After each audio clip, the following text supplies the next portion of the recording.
প্রিয় বন্ধুরা, কেমন আছেন? আশা রাখি ভালো। আমার আজকের এই ভিডিও অতি আশ্চর্যজনক হতে চলেছে।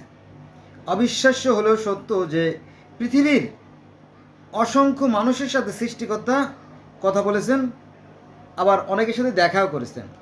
তার মধ্য থেকে আমি আপনাদেরকে আজকে প্রায় 50 জনের মতো মানুষের সাথে সৃষ্টিকর্তা দেখা হয়েছে তার একটা তালিকা প্রকাশ করব। আমার সাথে থাকুন, ভালো লাগবে। এর সংখ্যা বাড়তেও পারে। চলুন শুরু করি। প্রথমেই ইসলাম ধর্ম দিয়ে শুরু করি, তারপরে সনাতন ধর্ম দিয়ে শেষ করব। আপনারা জানেন যে পবিত্র কোরআন শরীফে সূরা আল বাকারায় বলা আছে যে সৃষ্টিকর্তা ফেরেশতাদের বলল, তোমরা মাটি দিয়ে মানুষ তৈরি করো, এবং মাটি দিয়ে মানুষ তৈরি করবো তাদেরকে সেই এদন বাগান বা ইডেন বাগান অথবা জান্নাতে রাখা হয়েছিল। এটা তাওরাতে, জব্বুরে, ইনজিলে, বাইবেলে, কোরআনে সব জায়গায় আছে। তারপরে তাদেরকে নির্দেশ দেওয়া হয়েছিল, তোমরা ওই একটা নির্দিষ্ট গাছের ফল খাবে না, কিন্তু তারা সেটা খেলো এবং তারা অপবিত্র হয়ে গেল। তো আল্লাহ পাক একবার বাগানে ঘুরতে আসার পর আদমকে ডাকছে, আদম, আদম তুমি কোথায়? বলে, আমি আপনার সামনে আসতে পারবো না। কারণ কি? তুমি নিশ্চয়ই নিষিদ্ধ গাছের ফল খাইছো। এরকম তো বিষয়টা জানেন, এরকম তো অনেক কাহিনী আছে। তাহলে আদম এবং হাওয়ার সাথে আল্লাহ পাকের দেখা সাক্ষাৎ হয়েছে, কথাও হয়েছে, ঠিক না? ঠিক না? কথা হয়েছে। আচ্ছা, এবার আমরা চলে যাব পৃথিবীর একদম অ্যারাউন্ড দ্য ওয়ার্ল্ড, গোটা পৃথিবীর সর্বপ্রাচীনতম লিখিত যে গ্রন্থ, সেটার নাম হচ্ছে গিলগামেশের কাব্য, গিলগামেশের গ্রন্থ। সেখানে যিনি সৃষ্টিকর্তা, তিনি হচ্ছে আনু, সৃষ্টিকর্তা বলা হয় আনু। তিনি আপনার ওই দেবী নিনসাল অর্থাৎ গিলগামেশের মা, তাকে সৃষ্টি করছেন, গিলগামেশের পিতাকে সৃষ্টি করছেন। তারপরে তাদেরকে একটা স্বর্গীয় পরিবেশে থাকতে দিয়েছেন। কিন্তু এত কিছু ভালো লাগে নাই। এই গিলগামেশ হয়ে গেল অত্যাচারী। সে ছিল খুব নারী লোভী। সে একটা ঘোষণা দিল যে এই রাজ্যের কোনো নারীর বিবাহ হতে গেলে আমার কাছে রাত কাটাতে হবে, নইলে তাকে বিবাহের পারমিশন দেবো না।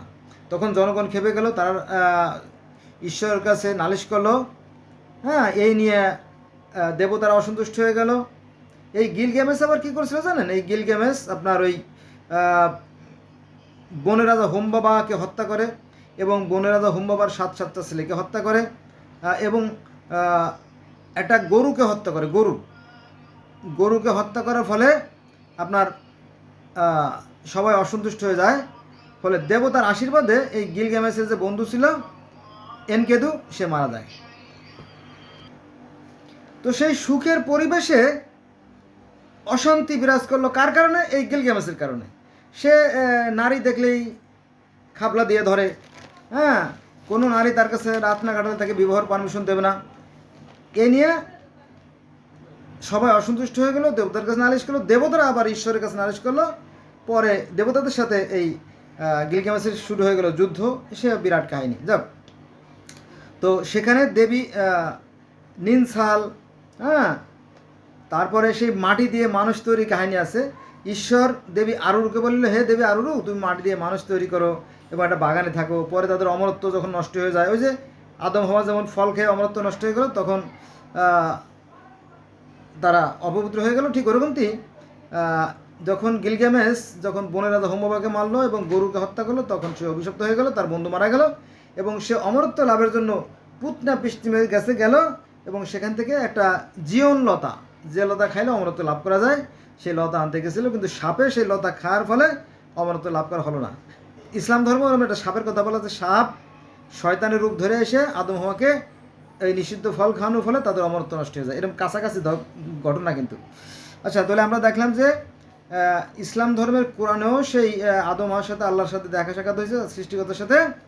তারপরে গিলগামেশের মহাকাব্য, সেই গিলগামেশ, তারপরে এনকেদু, তারপরে দেবী আরুরু, নিনসাল, এমন আরও বহু বহু।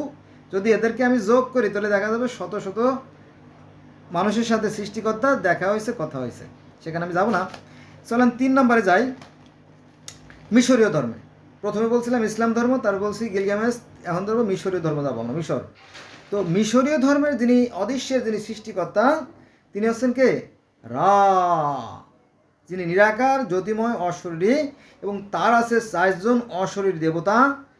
একজন আছে হু, শেহা, শেহেম, হেহ। 4জন দেবতা সব জায়গায় জানেন তো।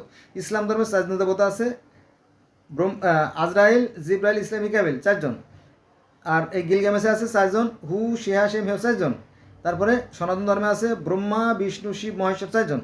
4জন, এবং গ্রিক ধর্মেও 4জন আছে। সে নামটা আমার মনে নাই, ইংলিশ তো কঠিন, এই সময় বলবো না। যাদের মন চায় বিশ্বাস করেন, আর নইলে আমি পরে কমেন্ট করে জানিয়ে দিতে পারবো। আচ্ছা, আমরা চলে যাবো মিশরীয় ধর্মে। এই মিশরীয় ধর্মে, মিশরীয় ভালো করে খেয়াল করবেন, মিশরীয় ধর্মে যিনি সৃষ্টিকর্তা, তিনি দেবী শেপশুটকে বলে, হে দেবী, তুমি মাটি দিয়ে মানুষ তৈরি করো। তখন তিনি কি করলেন? কুমারের কাদার মাটি দিয়ে প্রথম মানব সু এবং প্রথম মানব দেবনাথকে সৃষ্টি করলেন, এবং তাদেরকে বললেন তোমরা আরামায়েশে থাকো। তারা খুব সুখ শান্তিতে ছিল, এবং তার ঘর ঘুরে সন্তান আসলো। তাদেরও 5টা সন্তান হলো। একটা আছে আপনার ওসাইরিস, আইসিস, শেত, নেপথিস, আনুবিস। 5টা সন্তান হলো। এই 5টা সন্তান আবার ইসলাম ধর্মে আছে। সেটা হচ্ছে যে হাবিল, কাবিল, শীষ, 3 ছেলে, গাছবিও, রাকিমা, 5টা সন্তান। আবার এই 5টা সন্তান সনাতন ধর্মে আছে। মজার বিষয়, তাই না? সেটা হচ্ছে যে প্রথম মানব মনু এবং সতের পর 5টা সন্তান ছিল। এটা আছে আপনার প্রিয়ব্রত, জ্ঞানপাত, 2টো ছেলে, আর আকুতি, প্রসূতি, দেবতী, 5টা সন্তান। এটা আছে সনাতন ধর্মে যে মহাজন গ্রন্থ আছে, সেই গ্রন্থ থেকে এটা সংগ্রহ করা। অনেকগুলো গ্রন্থ লাগে পড়তে। সনাতন ধর্মে প্রায় 36টে পড়ছি, আর তাওরাত, জবুর, ইনজিল, বাইবেল, কোরআন তো সব পড়ছি। এটা সহজ কথা না, এটা দীর্ঘদিনের সাধনার ফসল। আচ্ছা যাক, তাহলে আমরা দেখলাম যে সেই মিশরীয় ধর্মে ওই যে প্রথম মানব সু এবং তোবক সৃষ্টি করলো, তাদের ঘরে জন্ম নিল 5টা সন্তান, সেই ওসাইরিস, শেপ, নেতে, আনুবিস। তো এদের মধ্যে শুরু হয়ে গেল দ্বন্দ্ব। শেত অর্থাৎ শয়তান তার ভাই ওসাইরিসকে হত্যা করে। ওই যে যুদ্ধের কাহিনী আছে প্রত্যেকের ধর্মে। ইসলাম ধর্ম যুদ্ধের কাহিনী আছে বাকারায় সূরা বাকারায়। আবার সনাতন ধর্ম বেদে যুদ্ধের কাহিনী আছে দেবতা অসুরদের মধ্যে। আর তাওরাত, জবুর, ইনজিল, বাইবেলে তো যুদ্ধের কাহিনী আছেই। আর অন্য ধর্মে আছে, গ্রিক ধর্মেও আছে, টাইটানদের সাথে অলিম্পিক যুদ্ধ। এবার বলতে গেলে শত শত ধর্মের কথা চলে আসবে, সেখানে যাব না। তাহলে এখানে দেখা যাচ্ছে কি, সেই সৃষ্টিকর্তা যিনিরা, তার সাথে ওসারির সাথে দেখা হয়েছে, আইসিসের সাথে দেখা হয়েছে। আইসিস কি করে জানেন? ওসারিসকে যখন হত্যা করা হয়, তখন ওসারিসের স্ত্রী আইসিস সে ঈশ্বরের কাছে নালিশ করে দিল যে আমার স্বামীকে অন্যায়ভাবে হত্যা করা হয়েছে, এটা আমি মানতে রাজি না। তখন দেবতারা মানে ফেরেশতারা মিটিং করলো। মিটিং করার পরে তারপরে যাচাই বাছাই করে দেখলো না, ঘটনা সত্য। এই ওসারিসের যে স্ত্রী আইসিস, তাকে যে হত্যা করা হয়েছে, এটা অন্যায়ভাবে হত্যা করা হয়েছে। তখন ঈশ্বর কী করলো? তার প্রাণ ফিরিয়ে দিল। তো এই ওসারিস হবে পরকালের বাদশাহ আর কি, মানে মৃত্যুর পরে যে জগৎ আছে, যে জীবন আছে, সেই জীবনে সেই হবে রাজা। এটা লম্বা কাহিনী। এই যদি আমি শুধু মিশরীয় গ্রন্থ বলতে যাই, তাহলে অন্তত 50টি ভিডিও করা লাগবে, বুঝলেন না? শুধু একটু টাচ দিয়ে দিলে আপনারা বুঝে নেন যে একই কাহিনী বহু ধর্মে আছে। তাহলে এখানে ওসাইরিস, আইসিস, সেত, নেপথিস, আনুবিস, হ্যাঁ, সবার সাথে সৃষ্টিকর্তার দেখা সাক্ষাৎ হয়েছে। ঠিক আছে? আচ্ছা, তারপরে এক পর্যায়ে কী হলো, ওই যে ওসাইরিস আর তার ভাই শেত যখন মারামারি গুনি শুরু করলো, 80 বছর ধরে যুদ্ধ চলতেছিল। পরে অর্থাৎ সৃষ্টিকর্তা মনে কষ্ট পেলে তার বলো, না, ভাবছিলাম তোরা আর আমি একসাথে থাকবো, না, আমি স্বর্গে চলে গেলাম। তখন বাতাসটা বলে, বাতাস তুমি ওকে স্বর্গে নিয়ে গেলো, তুমি স্বর্গে চলে গেলে। আর আমাদের ইসলাম ধর্মে আছে তার উল্টোটা, এখানে ঈশ্বর স্বর্গে চলে গেলেন। আর আমাদের ইসলাম ধর্মে আছে যে স্বর্গ থেকে আদম হাওয়াকে মাটিতে ছুঁড়ে ফেলে দেওয়া হয়। যদি ছুঁড়ে ফেলে দিত, সত্যিকার অর্থে আল্লাহ যদি ছুঁড়ে ফেলে দিত, ওদের আড্ডি গুড্ডি একখানো খুঁজে পাওয়া যেত না, সব শূন্য বিশূন্য যেত না। এটা মিথ্যে কথা। কোরআনে বলা আছে যে তাদেরকে বললাম যে নেমে যাও, তারা নেমে গেল, এরমটি আছে। এটা জান্নাতটা ছিল আপনার ওই ইফ্রেতিস, টাইগ্রিস, দজলা, ফুরাত নদীর আশেপাশে কোথাও ছিল, এরমটি আর কি, বিষয়টা বুঝছেন? তো এটা কোথায়, এর সঠিক ফিদিয়াস কেউ বলতে পারে না। আচ্ছা, এবার আমরা চলে যাব গ্রিক ধর্মে, গ্রিক রোমান ধর্ম। সেখানে ইউরেনাস এবং গাইয়ার সাথে জিউস এবং ক্রোনাসের যুদ্ধ হয়। এটা অনেকে বুঝবেন না, যারা গ্রিক ধর্ম না পড়ছেন তারা বুঝবেন না। হ্যাঁ, এটা অন্ধের হাতি দেখার মতো। তো সেই গ্রিক ধর্মের যিনি সৃষ্টিকর্তা কাওয়াস, হ্যাঁ, সেই কাওয়াসের সাথে তাদের যে সন্তানেরা, তাদের একটা দ্বন্দ্ব হয়, সংঘাত হয়। যেমন সংঘাতের কথা আছে বহু ধর্মে, সনাতন ধর্মে আছে, ইসলাম ধর্মে আছে, ইহুদি ধর্মে আছে, খ্রিস্টান ধর্মে আছে। তো সেই ইউরেনাস এবং গাইয়ার সাথে জিউস এবং ক্রোনাসের যুদ্ধ হয়, এটা আছে গ্রিক পুরাণে, বোঝা গেছে। এবং তাদের পিতার সাথে দেখা সাক্ষাৎ হয়েছে, অনেক কথাবার্তা হয়েছে, অনেক কাহিনী আছে, তাই না? সেখানে আমরা যাব না। তারপরে এখানে একটা বিষয় বলা দরকার, সেটা হচ্ছে যে এই স্বর্গে যিনি দেবতা জিউস, এই স্বর্গের দেবতা জিউস এপিমিথুসকে বলে, হে এপিমিথুস, তুমি জীব জন্তু গাছপালা লতা পাতা পাখি কীট পতঙ্গ এই সরীসৃপ এইগুলো দিয়ে ভরে ফেলাও দুনিয়াটা। আর প্রমিথুসকে বললো যে প্রমিথুস, তুমি কাদা দিয়ে স্পেশালি একটা মানুষ তৈরি করো, সুন্দর মানুষ। তো এই প্রমিথুস ধীরে ধীরে আস্তে আস্তে সুন্দর করে একটা নারী সৃষ্টি করলো, নারী মূর্তি সৃষ্টি করলো। নারী মূর্তি যখন সৃষ্টি করা হয়ে গেল, গ্রিক ধর্মের কথা বলতেছি আমি, তো তারপরে যখন নারী পুত্র হয়ে গেল, তখন প্রমিথুস বলল, হে ঈশ্বর, মানে জিউসকে বলতেছে যে আমার তো কাজ হয়ে গেছে, আমার তো মূর্তি তৈরি করা হয়ে গেছে। তখন আবার জিউস বলল যে দেবী এথেনা, তুমি কোথায়? জ্ঞানের দেবী, দেবী এথেনাকে বললো, তুমি একটু যাও তো, তুমি পৃথিবীতে যায় ওই যে প্যান্ডোরাকে সৃষ্টি করছে ওর ভিতরে প্রাণ সঞ্চার করো। যেমন আমাদের আজরাইল প্রাণ কেড়ে নেয়, ওরম একজন ফেরেস্তা আছে গ্রিক ধর্মে, জ্ঞানের দেবী এথেনা, সে এসে আপনার প্রাণ সঞ্চার করলো। মনে আছে যে আল্লাহ পাক আদমের ভিতরে যখন রূহ ফুঁকে দিল, তখন তার প্রাণ সচল হয়ে গেল না? ঠিক ওরকমটি দেবী এথেনা প্রাণ সঞ্চার করলো, আর সেই দেবী কথা বলা শুরু করলো। তারপরে প্রমিথিউসে বিয়ে হলো, তারপরে দেবতা উপহার দিল, সেই লম্বা কাহিনী, সেখানে আমরা যাবো না। তারপরে আসেন 6 নম্বরে রোমান ধর্মের কাহিনী। রোমান ধর্মে আর গ্রিক ধর্মের একই কাহিনী, অতএব আমরা এটা না বলি, শুধু নামের বেলা ভিন্ন। তাহলে আমরা 1 নম্বরে হিন্দু ইসলাম ধর্ম, 2 নম্বরে আপনার গিলগামেশের মহাকাব্য, 3 নম্বরে মিশরীয় ধর্ম, 4 নম্বরে গ্রিক ধর্ম, 5 নম্বরে রোমান ধর্ম চলে আসছি। এভাবে আমি প্রায় 50টা 60টা যত পারি আপনাদের আলোচনা করব। আমার মেমোরি আছে মাত্র 45 জিবি আর কি, এটার মধ্যে যা হয়। আচ্ছা, এবার আসেন 6 নম্বরে সনাতন বা হিন্দু ধর্মের কথা বলতেছি। এই সনাতন ধর্মের যে শ্রীকৃষ্ণ, এই শ্রীকৃষ্ণ একটা বিশেষ দান বিমানে করে, একটা বিশেষ দান মানে ঈশ্বরের দিয়ে একটা যান, ওই যানে করে শ্রীকৃষ্ণ আর অর্জুন দুইজনে মিলে স্বর্গে গিয়েছিল। এবং স্বর্গে যাওয়ার পথে একটা দুধের সাগর, তারপর একটা এই ইসের সাগর, আপনার মিষ্টি নদীর সাগর, এইগুলো দেখছিল। তারপরে সেই স্বর্গের সুখ শান্তি আরামাস যেমনটা দেখছিল আমাদের নবী মুহাম্মদ সাল্লাল্লাহু আলাইহি ওয়াসাল্লাম মিরাজে, যেমনটা দেখছিল পার্সি ধর্মের প্রতিষ্ঠাতা যিনি জরস্টার মিরাজে গিয়ে, যেমনটা দেখেছিল গৌতম বুদ্ধ তার মাতা মহামায়া দেবীকে দেখতে যায়, এরমটি আর কি, হয়তো হবে, হয়তো ভুল হইতে পারে, এরমটি বহু বহু লোকে মেরাজে গেছেন এবং ঈশ্বরের সাথে, সৃষ্টিকর্তার সাথে, আল্লাহর সাথে দেখা সাক্ষাৎ করছে। তাহলে এখানে ব্রাহ্মণ যারা, যারা ব্রহ্মচারী, যারা পুরোহিত, যারা ধর্মগুরু, তারা প্রায় স্বর্গে যেতেন সৃষ্টিকর্তার কাছ থেকে পরামর্শ আনার জন্য। বোঝা গেছে বিষয়টা? এ নিয়ে লম্বা কাহিনী আছে, আমরা অন্য ভিডিওগুলো দেখতে পারবেন আর কি। তাহলে সনাতন ধর্মও কিন্তু সেই মিরাজে যাওয়ার কাহিনী আছে, অর্থাৎ ঊর্ধ্বগমন বা ঈশ্বরের সেখানে যাওয়ার কাহিনী আছে। আচ্ছা, আর একটা বিষয়, এই স্বর্গের দ্বারে, এটা সনাতন ধর্মের কাহিনী, এই স্বর্গের যে দ্বার রক্ষক ছিল 2 ভাই, তার নাম, একজনের নাম হচ্ছে জয় আর একজনের নাম হচ্ছে বিজয়। ওরা একবার বিয়াদবি করলো মানুষের সাথে, পরে তাদেরকে আবার পৃথিবীতে মনুষ্যকুলে জন্ম নিতে হলো হিরণ্যক্ষ বা হিরণ্যকুশী হিসেবে, এবং তাদেরই করে জন্ম নিল প্রহ্লাদ মহাজন।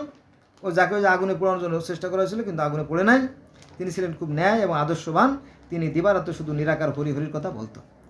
বন্ধুরা, এখানে মনে হয় 1 লক্ষ ভিডিও করা যাবে, কিন্তু আমি একটা ভিডিওতে শুধুমাত্র আপনাদের ইশারা দিচ্ছি, সঠিকভাবে বলতে পারবো না। দেখো, তাহলে জয় বিজয়ের সাথেও ঈশ্বরের দেখা সাক্ষাৎ হয়েছে, জয় বিজয়ের সাথে ঈশ্বরের সাথে দেখা সাক্ষাৎ হয়েছে। তারপরে ব্রাহ্মণ পুরোহিত যারা তা, তো তাদের সাথে দেখা সাক্ষাৎ হয়েছে। তারপরে কৃষ্ণের সাথে দেখা হয়েছে, তারপরে অর্জুনের সাথে ঈশ্বরের দেখা হয়েছে।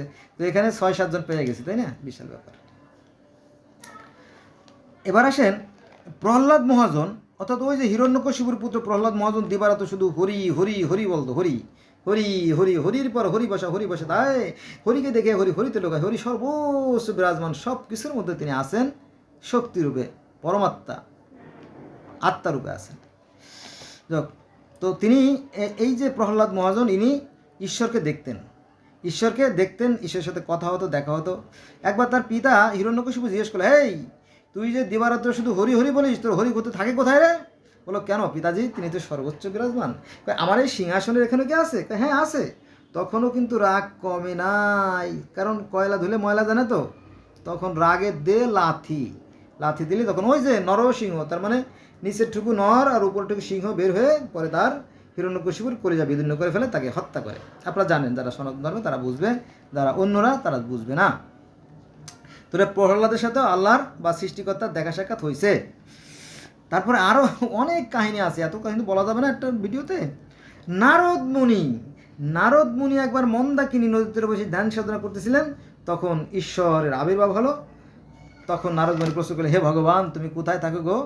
তখন ভগবান বা ঈশ্বর বা সৃষ্টিকর্তা আল্লাহ বলল যে, আমার যেখানে গুণগান হয় আমি সেখানে প্রকাশিত হই। অর্থাৎ তিনি প্রকাশ্য আছেন, গোপনে আছেন। এ থেকে এই গানে শিক্ষা পাওয়া যায়। এবার আসেন আমরা রামের পিতা। এই ভারতবর্ষ বা হিন্দু ধর্ম যদি আলোচনা করি, তাহলে দুইজন ব্যক্তির নাম সবার আগে আসে, একটা হচ্ছেন রাম এবং শ্রীকৃষ্ণ। তো এই রামের পিতা দশরথ একবার অগ্নিতে যজ্ঞ করতেছিলেন। অগ্নিতে যজ্ঞ মানে কি, আরাধনা, ধ্যান, তপস্যা, আর্চনা যাই বলেন, করতেছিলেন। তখন ঈশ্বর তার রূপ ধরে এসে সেই রামের পিতা দশরথের সাথে কথা বলে, কি তোর মনোবাসনা, কি চাস পিশাচ?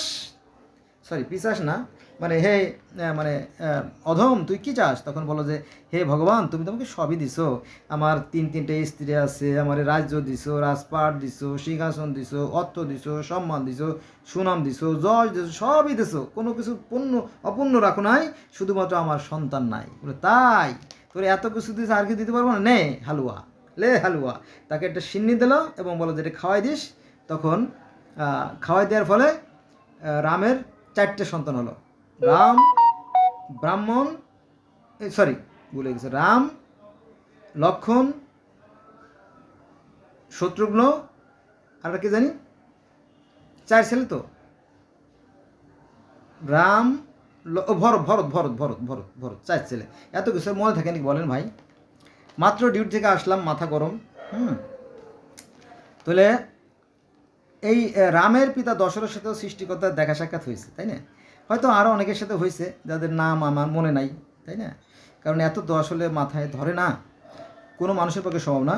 তবে আমি জগতের বিভিন্ন ধর্মের ছাত্র, আপনারা আমার সাথে থাকবেন, ভালো লাগবে। আমি বোধহয় পৃথিবীতে এতগুলো ধর্ম নিয়ে আলোচনা করব, এটা অনেকের কাছে ভালো লাগতে পারে, নাও লাগতে পারে।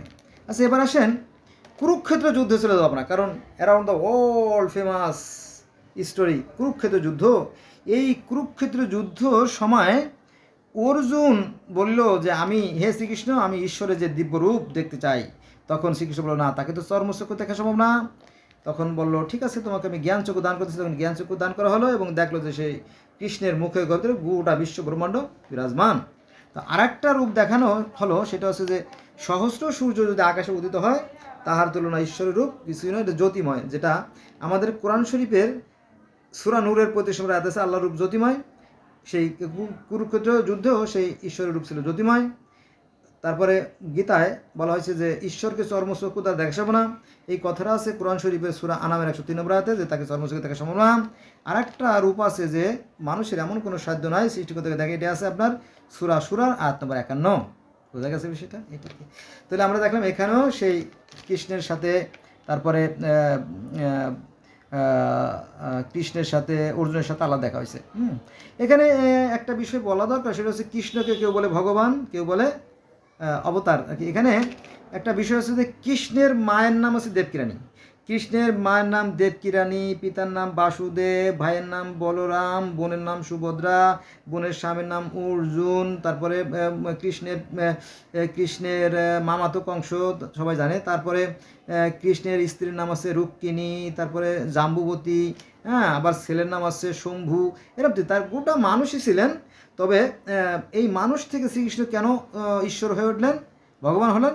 কারণ তিনি ন্যায়ের পক্ষে, আদর্শের পক্ষে অত্যাচারী কংসের বিরুদ্ধে যুদ্ধ করেছিলেন।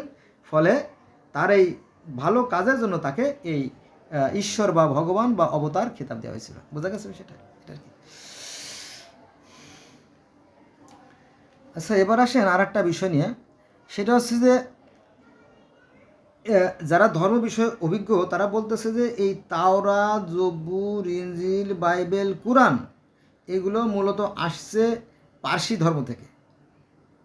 পার্সি ধর্ম থেকে পরবর্তী তাওরাত, পরবর্তী বাইবেল, তারপরে কোরআনের সৃষ্টি। এটা আমার কথা না, মাইন্ড করবে না। তো যাক, তো ওই একই কথা যে মুসা আলাইহিস সালাম, আমরা মুসাকে মুসা বলি, এই মুসাকে ইহুদিরা খ্রিস্টান আমরা মোজেস বলে। আমার মনে হয় এই মুসা আর কৃষ্ণ একই ব্যক্তি হবে, অথবা একই আচরণে দুই ব্যক্তি হতে পারে। যাক, তো এই তুর পাহাড়ে বা তোয়া পর্বতে বা সিনাই পর্বতে যাই বলেন, এখানে যে মুসার সাথে আল্লাহ দেখা হয়েছিল সেই কথাটা তাওরাতে আছে, জব্বুরে আছে, ইনজিলে আছে, বাইবেলে আছে, কোরআনে আছে, সব জায়গায় আছে সেই মুসার সেই দর্শনের কাহিনী, তাই না? তাহলে আল্লাহর সাথে মুসারও দেখা হয়েছিল, তাই না? এটা 12 নম্বরে চলে আসছে। আমরা 13 নম্বরে নূহ আলাইহিস সালামের সাথে আল্লাহর কথা হয়েছিল। নূহ আলাইহিস সালামকে আল্লাহ বলল, হে নূহ, মানুষ তো পাপী হয়ে গেছে, আমি ওদেরকে ধ্বংস করে দেব, ওদেরকে রাখবো না, ওখানে আমি নতুন জাত সৃষ্টি করব, নতুন মানুষ রচনা করব, তুমি করো, একটা কাজ করো, তোমার পছন্দের মানুষগুলো নৌকায় তোলো, বাকিদেরকে আমি ধ্বংস করে দেবো। আল্লাহর সাথে কথা হয়েছিল, জানেন তো, তাই না? সে অনেক লম্বা কাহিনী, সেখানে যাব না। এরপর আমরা চলে আসছি 14 নম্বরে চলে আসছি এলো ইব্রাহিম। হযরত ইব্রাহিম আলাইহিস সালামের সাথে আল্লাহর কথা হয়েছিল, হে ইব্রাহিম, ইব্রাহিম, তোমাকে আমি জেরুজালেমের যে সম্পদ, যে জায়গা আছে, অঢেল জায়গা তোমাকে দান করব, এবং তোমার বংশকে আমি বহু বংশ করব, তোমার বংশকে আমি নক্ষত্রের মতো, আকাশের তারার মতো অগণিত করে দেব। দেখবেন যে আকাশ থেকে আল্লাহ পাক কথা বলতেছে, তার মানে ইব্রাহিমের সাথে আল্লাহর কথা হয়েছে বা সৃষ্টিকর্তার কথা হয়েছে। এখানে লম্বা সময় নষ্ট করবো না, কারণ 45 মিনিট পরে আমার এটা বন্ধ হয়ে যাবে আর কি, মেমোরি ফুল। এবার আমরা চলে যাব 15 নম্বরে। 15 নম্বরে জরস্টার বা জরস্টানিজম আর কি, এটা হচ্ছে পার্সি ধর্ম। এই পার্সি ধর্মে যে প্রতিষ্ঠাতা জরস্টার, তার সাথেও আল্লাহর দেখা সাক্ষাৎ হয়েছে, কথা হয়েছে। সেটা আবার কেমন? এই জরস্টার উনি একদিন নদীর মোহনায় বসে বসে ধ্যান সাধনা, ওনার পিতাও ছিলেন খুব ধার্মিক, ও ছিল খুব ধার্মিক।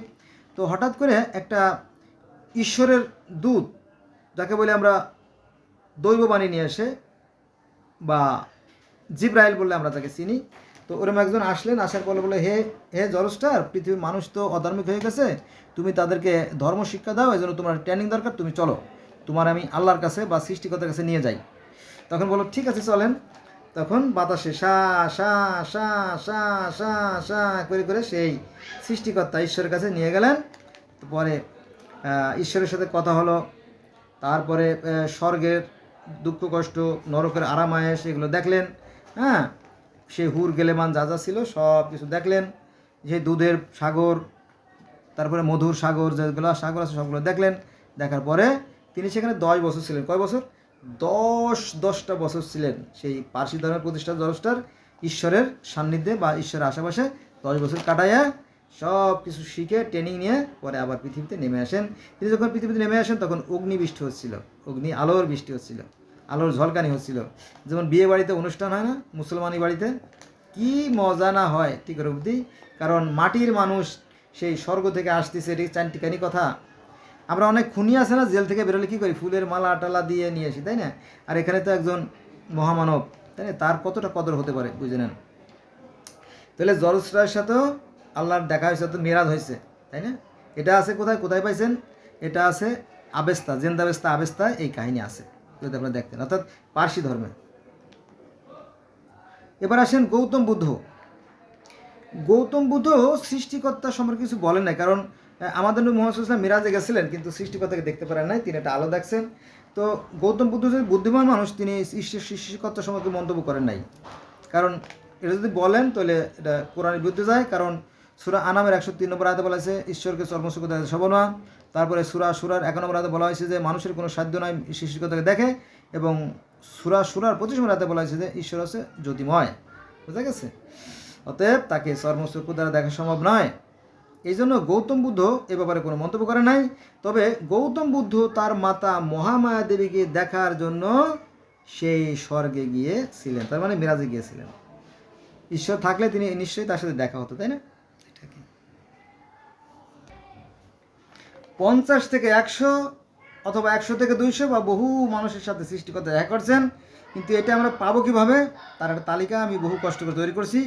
গোটা গোটা পৃথিবী খুঁজে ঘুরে, গোটা পৃথিবী ভ্রমণ করে আমি এই তথ্যগুলো উপস্থাপন করছি। আশা রাখি ভালো লাগবে, আপনার জন্য দোয়া করবেন, আপনারা আমার সাথে থাকবেন।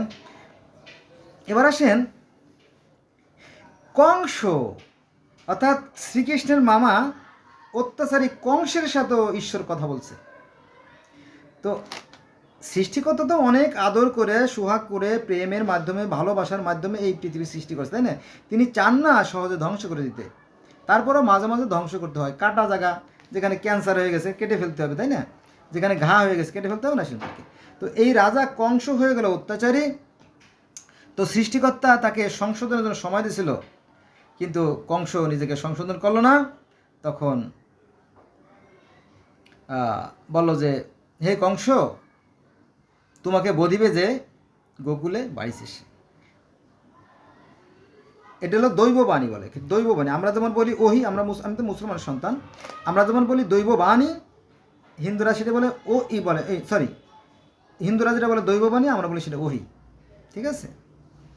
এটা মেসেজ বলে, এক একজনে এক এক রকমের কথা বলে আর কি। যাক, তাহলে কংসর কাছেও সেই দৈববাণী আসলে আকাশ থেকে, আকাশবাণী, হে কৃষ্ণ কংস, তোমাকে বধ করা হবে, শ্রীকৃষ্ণ গোকুলে বড় হচ্ছে, তার হাতেই তোমার মৃত্যু। আচ্ছা, এবার আসেন 18 নম্বরে, নবী ঈসা আলাইসাল্লাম, খ্রিস্টানদের যে নবী। তো তার সাথে আল্লাহ পাকের বা সৃষ্টিকর্তার দেখা হলো কখন দেখেন। এই ঈসা আলাইসাল্লাম জর্দান নদীতে একবার গোসল করতে যান। গোসল করে যখন তিনি ওঠেন, তখন কবুতর রূপ ধরে, ঈশ্বর কবুতর রূপ ধরে এসে তার কাছে ওই যে ঐশী বাণী, অর্থাৎ যে বাইবেল যেটা, সেটা শিখিয়ে দিয়ে যান তার, মানে মনে মনে। আপনারা যে দেখবেন যে আপনার অনেকগুলো ডাটা বা অনেকগুলো তথ্য আছে কম্পিউটারে, পেন ড্রাইভে ঢুকে কেট করে ঢুকে দিলে কিন্তু সমস্ত তথ্য ক্যাট করে কম্পিউটারে ঢুকে যায়, তাই না? অথবা আপনি কম্পিউটার থেকে কোনো তথ্য আপনি যদি পেন ড্রাইভে ঢুকাইতে চান বা অন্য কোনো সেন্ড করতে চান, তাহলে সেন্ড করলে কাট করে, তাই না? কয়েক সেকেন্ডের ব্যাপার। তো এরকমটি সৃষ্টিকর্তা কী করলেন, সেই বাইবেলের যে জ্ঞান, সেই বাইবেলের জ্ঞানটা ঈসা নবী অর্থাৎ যিশুর মস্তিষ্কের ভিতরে কেট করে ঢুকাই দিলেন। ঠিক আছে না? মিলছে? মিলে গেছে। তাহলে সেটা হচ্ছে তার জ্ঞানটা। তো আর একটা বিষয় জানা যায়, সেটা হচ্ছে যে ঈসা আলাইহিস সালামের মাথার উপর দিয়ে সবসময় একটা পাখি উঠতো এবং বুম বুম ভু শব্দ করতো, যে পাখির ভাষা শুধুমাত্র ঈসা নবী বুঝতো, অন্য কেউ বুঝতো না। এভাবেই তার কাছে ওহি আসতো, অর্থাৎ মেসেজ, গিড মানে কি বলবো, গড গিফটেড মেসেজ। তার মানে কি ঐশী বা ঈশ্বর বা ভগবান বা সৃষ্টিকর্তা বা আল্লাহর থেকে যে মেসেজ, সেটাকে বলে গিড gifted message, god gifted message. তাহলে এখানে আমরা জানলাম যে ঈসা আলাইহিস সালাম সৃষ্টিকর্তার পক্ষ থেকে, অর্থাৎ ঈশ্বর বা ভগবানের কাছ থেকে সেই কিতাব প্রাপ্ত হয়েছিলেন, তাই না? এটা কি জানলাম এখান থেকে। এবার আসেন বাসুদেব, সনাতন ধর্মের বাসুদেব। বাসুদেবের সাথে জেলখানায় ঈশ্বরের কথা, সেটা আবার কিভাবে সম্ভব হলো? যখন শ্রীকৃষ্ণের জন্ম হলো, শ্রীকৃষ্ণের জন্ম হলে তো সত্য অনুযায়ী সৃষ্টিকে হত্যা করে ফেলবে কংস, এটা ছিল শর্ত। কিন্তু ঈশ্বর কী করলেন, সেখানে আবির্ভূত হলেন, সেখানে প্রকাশিত হলেন এবং বলেন যে হেই, মানে ঈশ্বর সেখানে এসে বাসুদেবকে বললো, অর্থাৎ কৃষ্ণের পিতাকে বললো যে তুমি কৃষ্ণ নিয়ে পালাই যাও। বলো যে হাউ পসিবল ইট ইজ, এটা কীভাবে সম্ভব? It is not possible because around the all are security high protected. তো বলো যে চারদিকে কঠিন পাহারা, এখান থেকে আমার যাওয়া সম্ভব না। তখন তুমি রওনা দাও না, আমি তো আছি। তো দেখলো যে যেখানে ভগবান যেখানে কথা বলতেছেন, স্বয়ং সৃষ্টিকর্তা, তো আমার চিন্তা কি, তখন ওই রওনা দিলে দরজা খুলে গেল। তারপরে ভারী লোহার দরজা, গেট খুলে গেল। যখন বাইরে গেলেন দেখলেন সমস্ত প্রহরীরা, সবই তো গড গিফটেড প্ল্যান। তো দেখা গেল যে সমস্ত প্রহরীরা অচেতন, অজ্ঞান। তিনি অনায়াসে চলে গেলেন এবং পথে যখন তিনি যমুনা নদী পার হবেন, তখন আর এক বিপদ। উনি চিন্তায় পড়ে গেলেন, কীভাবে পার হব, কীভাবে পাবো। ওদিকে মাথার পর ঝুড়ির ভিতরে শ্রীকৃষ্ণ, ছোট্ট শ্রীকৃষ্ণ, শিশু শ্রীকৃষ্ণ, সে মাথার পরে, মানে বাসুদেবের অর্থাৎ পিতার মাথার পরে। করে নিয়ে যাচ্ছে, তখন দেখলো যে ওই রাতে কিন্তু ঝড় বৃষ্টি হচ্ছিলো, প্রচণ্ড ঝড় বৃষ্টি হচ্ছিলো। শ্রীকৃষ্ণ যেদিন জন্ম হয় প্রচণ্ড ঝড় বৃষ্টি হচ্ছিলো। তো কি করে যাবে, কীভাবে নদী পার হবো, তখন দেখলো যে একটা শৃগাল মানে শিয়াল নেকড়ে আর কি, নদী পার হয়ে যাচ্ছে। তখন দেখলো বাহ চমৎকার, তো আমিও রওনা দেই। এসলো তো আসলে আল্লাহর খেলা, সৃষ্টিকতার খেলা। তো উনিও রওনা দিলেন, শ্রীকৃষ্ণ নিয়ে নিরাপদে চলে গেল, ওই যে গোকুলে চলে গেল। এই আর কি এটা লম্বা কাহিনী, এটা বলতে গেলে অন্তত 50টি ভিডিও দরকার।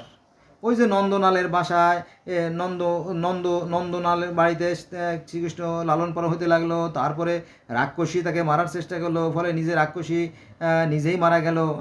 পুতনা রাক্ষসী, এরকম তো অনেক লম্বা কাহিনী আছে, সেখানে যাবো না। যারা বোঝার তারা বুঝবে, আর যাদের জানার আগ্রহ আছে সে আমার সাথে থাকবে। আচ্ছা, তারপরে বাসুদেবের সাথে তো ঈশ্বরের কথা হলোই, শ্রীকৃষ্ণের মাতার সাথেও ঈশ্বরের দেখা হয়েছে। সেটা হচ্ছে যে, হে দেবকিরানী, আমি তো এই বিশ্ব ব্রহ্মাণ্ড পরিচালক, আমি এই গোটা বিশ্ব ব্রহ্মাণ্ড পরিচালনা করি, আমার অনেক দায়িত্ব, আমি তো এই সমস্ত কাজ ফেলে আসতে পারি না। তোমার অনেক একটা ক্ষতি করে ফেলাইছে কংস, এজন্য আমি দুঃখিত। যা হয়েছে হয়ে গেছে, আমি তোমাকে পুষাই দেবো কি, মানে তোমার ওই যে অন্য ছেলেদের হত্যা করছে, ওই এক ছেলেকে দিয়ে আমি ওই 7 ছেলের কাজ করাই দেবো। বলে কি করবেন, যে আমি তোমার শ্রীকৃষ্ণকে রক্ষা করব এবং তাকে আমি জগতের মধ্যে একজন শ্রেষ্ঠত্ব দান করবো, মানে অনেক বড় great man, great, all man,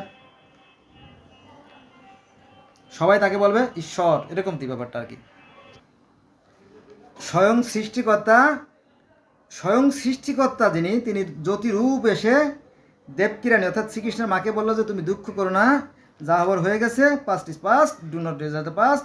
আমি তোমার শ্রীকৃষ্ণকে নিরাপত্তা দেবো, তাকে রক্ষা করবো এবং জগতে তাকে একজন মহান রূপে গড়ে তুলব। খেয়াল আছে? তখন তো দেবকিরানী অর্থাৎ শ্রীকৃষ্ণের মা মনে একটু সান্ত্বনা পালো। যেমন ওই যে আমাদের ঈসা নবীর মাকে, মরিয়মকে যেমন ঈশ্বরের ফেরেশতা এসে সান্ত্বনা দিয়েছিল যে দুঃখ করো না, তোমাকে সম্মানিত করা হবে, ঈশ্বর তোমার মাধ্যমে একটা পুত্র সন্তান জন্মগ্রহণ করাবে, এরকম এটা কোরআনে আছে এই কাহিনী, কিন্তু এই কৃষ্ণের কথা কোরআনে নাই, না থাকলেও ঘটনা তো সত্য। আচ্ছা যাক, আমাদের ইসলাম ধর্মের একজন নারী আছে রাবেয়া বসরি। এই রাবেয়া বসরি পৃথিবীতে থাকা অবস্থায় সরাসরি আল্লাহর সাথে কথা বলতেন, ঈশ্বরের সাথে কথা বলতেন, গডের সাথে কথা বলতেন। সে এক অনেক লম্বা কাহিনী, সেখানে আমরা যাব না।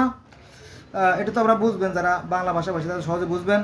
তারপরে ওই যে মুন্নুর হাল্লাজ অর্থাৎ আয়নাল হক, তিনিও আল্লাহর সাথে সাক্ষাৎ করতেন, কথা বলতেন, কিন্তু তাকে মানুষে মূল্যায়ন করে নাই। ঠিক আছে, নবী মুহাম্মদ সাল্লাল্লাহু আলাইহি ওয়াসাল্লামকে মূল্যায়ন করে নাই, তার 14 গোষ্ঠীকে মাইরে একেবারে মাটির তলে মিশিয়ে দিয়েছে, সেই পোড়া মাটির উপরে একটা ভিত্তি স্থাপন করছে, এটা অনেকেই জানে না। আমি নবী মুহাম্মদ সাল্লাল্লাহু আলাইহি ওয়াসাল্লামের ইসলাম প্রচারের পরে তার যে নবী মুহাম্মদ সাল্লাল্লাহু আলাইহি ওয়াসাল্লামকে বিষ প্রয়োগ করা, তার মাথা ভেঙে দেওয়া, তার দাঁত ভেঙে দেওয়া, তারপরে উটে নাড়গুড়ি চাপাই দেওয়া, তাকে দেশ ত্যাগ করতে বাধ্য করা, তারপরে তার প্রিয় যে ফাতেমাকে লাথি মেরে হত্যা করা, তার আরও মেয়েদেরকে হত্যা করা, তারপরে আয়েশাকে হত্যা করা, আয়েশার ভাইকে হত্যা করা, হাসানকে হত্যা করা, হোসেনকে হত্যা করা, আলীকে হত্যা করা, আলীর একসাথে শূন্যকে হত্যা করা, সাহাবীদের হত্যা করা, কাবায় আগুন লাগাই দেওয়া, এই সমস্ত কাহিনী আমি অন্যদিন আপনাদের সাথে আলোচনা করবো, আপনারা আমার সাথে থাকেন, তাহলে জানতে পারবেন। আচ্ছা, এবার আসেন তো, আয়নাল হক একজন আছে আমাদের ইসলাম ধর্মের, তার সাথেও আল্লাহর সরাসরি কথাবার্তা হতো। তারপরে আপনার ইউনুস নবীর যখন মাছে গিলে ফেলালো না, ইউনুস নবীকে মাছে গিলে ফেলানোর পরে তারপরে সে পেটের ভিতরে আল্লাহ আল্লাহ করতেছিল, সেই সৃষ্টিকর্তাকে স্মরণ করার পরে সে জীবনে রক্ষা পায়। এটা তাওরাত, জব্বুর, ইনজিল, বাইবেল, কোরআনে আছে।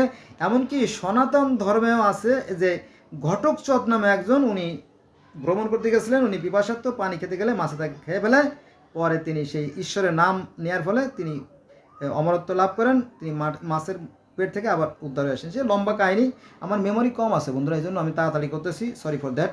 45 মিনিট আছে মেমোরি। আচ্ছা, তারপরে আয়ুব নবীর কুষ্ঠরোগ হলো, পরে আল্লাহ পাক পরবর্তীতে তারা আবার করলেন, সুস্থ করলেন এবং তার সমস্ত সন্তান সন্ততি সম্পত্তি সব কিছু ফেরত দিলেন। এরকম আরেকটা কাহিনী আছে আপনার বলি মহাজন, হিন্দুদের বলি মহাজন খুব অহংকার করত, তার খুব সুনাম ছিল, কিন্তু যখন ঈশ্বর তাকে পরীক্ষা করলো তখন সে পরীক্ষা উত্তীর্ণ লাভ হলে তার আবার সমস্ত সম্পত্তি ফিরিয়ে দেওয়া হয়। এটা লম্বা কাহিনী, সেটা আমি যাবো না, শুধুমাত্র টাচ দিয়ে গেলাম যে এরকম কাহিনী আরও আছে। আল্লাহর সাথে বহু লোকের কথা হয়েছে। দাউদ আলাইসাল্লাম, ওই যে দাউদ, তাকে বলে ডেভিড বলে। এই দাউদ আলাইসাল্লামের কথা আছে, আল্লাহ তাকে সরাসরি সাহায্য করেন, সে যুদ্ধে জয়লাভ করে ওই যে জেরুজালেম ফিলিস্তিন রাজ্য দখল করে এবং তিনি সেখানে রাজ্য পরিচালনা করেন এই দাউদ। তারপরে সুলাইমানের কথা আছে তাওরাতে, জব্বুরে, ইনজিলে, বাইবেলে, কোরআনে, সব জায়গায় নবী সুলাইমানের কথা আছে। ভালো করে খেয়াল রাখবেন কিন্তু সিরিয়াসলি। তাওরাত, জব্বুর, ইনজিল, বাইবেল, কোরআন সব জায়গায় বাদশাহ সুলাইমানের কথা আছে। এই সুলাইমান পশু পাখি, জীবজন্তু, কীটপতঙ্গ, বাতাসের ভাষা বুঝতেন। আর এই সুলাইমানের কাহিনী আছে সনাতন ধর্মে। এই সুলাইমান আছে কি সেই শিব বা সেই পশুপতি, শিবকে বলা হয় পশুপতি, যিনি জীবজন্তু, কীটপতঙ্গ, লতাপাতা সব কিছুর ভাষা বুঝতেন। বোঝা গেছে? এই কাহিনী আছে। বা মহাদেব, শিব বলে, মহাদেব বলে, আবার কেউ বলে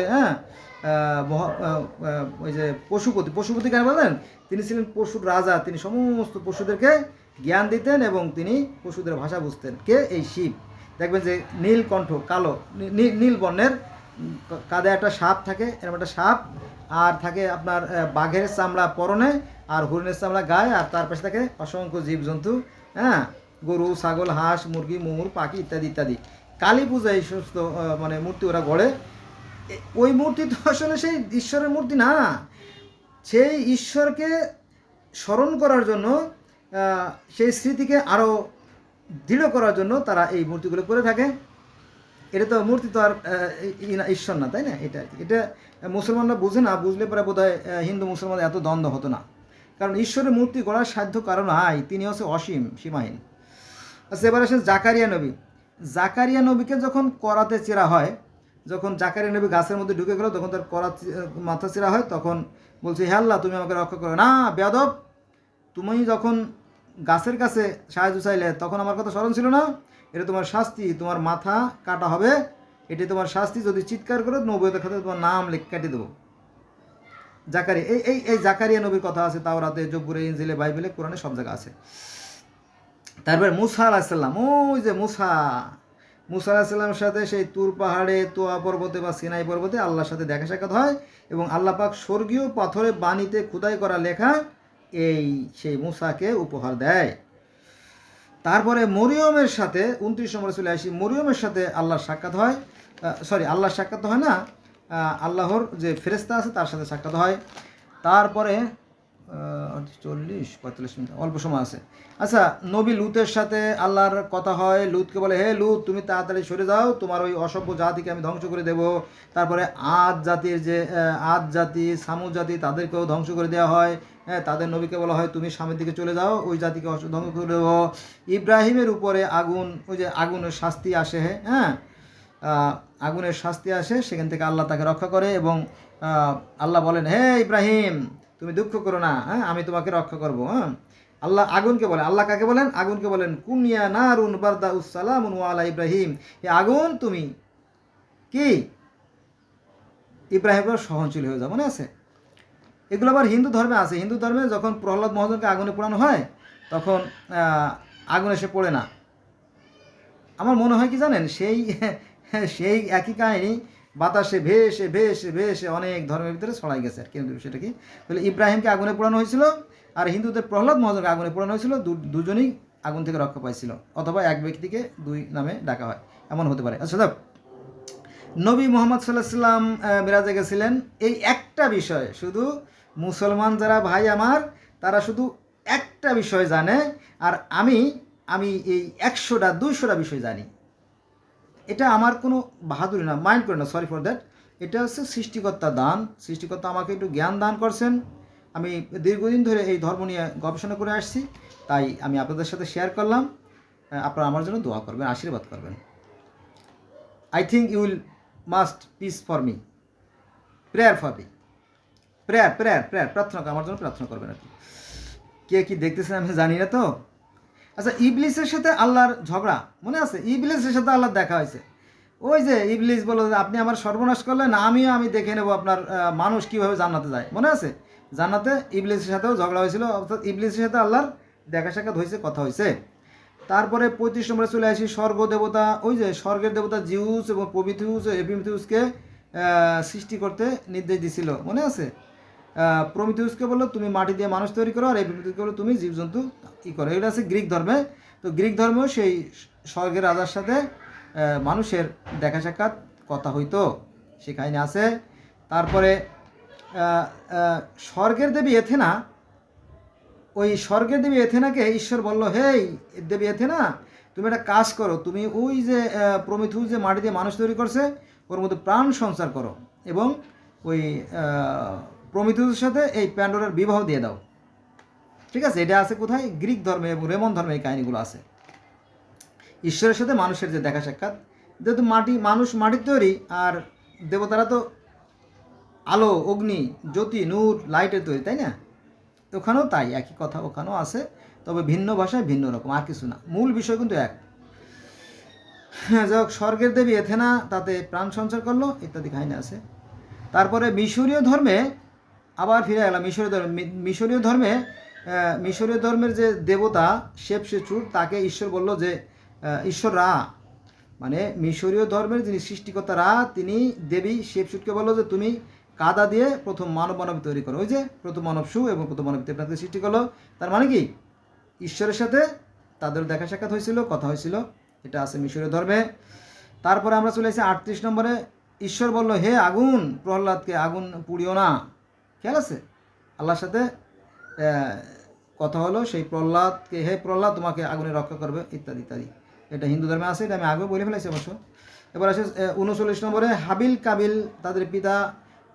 ও আচ্ছা, হাবিল কাবিল এটা হচ্ছে আপনার কাসাসাল আম্বিয়া থেকে গ্রহণ করা এই তথ্যটা। হাবিল কাবিল অসুস্থ পিতার জন্য যখন আঙ্গুর আনতে গেল, তখন ফেরেশতারা নিষেধ করলো, এই তোমরা জান্নাতের আঙ্গুর আনতে যাও না, কারণ আদমের জন্য জান্নাতের আঙ্গুর নিষেধ আছে। তারপর ওসাইরিস আইসিস, যখন ওসাইরিসকে হত্যা করা হয়, তখন তার স্ত্রী ঈশ্বরের সাথে দেখা করে এবং বলে আমার স্বামীকে সুস্থ করে দেন, সে ভালো করে দেয়, সেই কাহিনী আছে।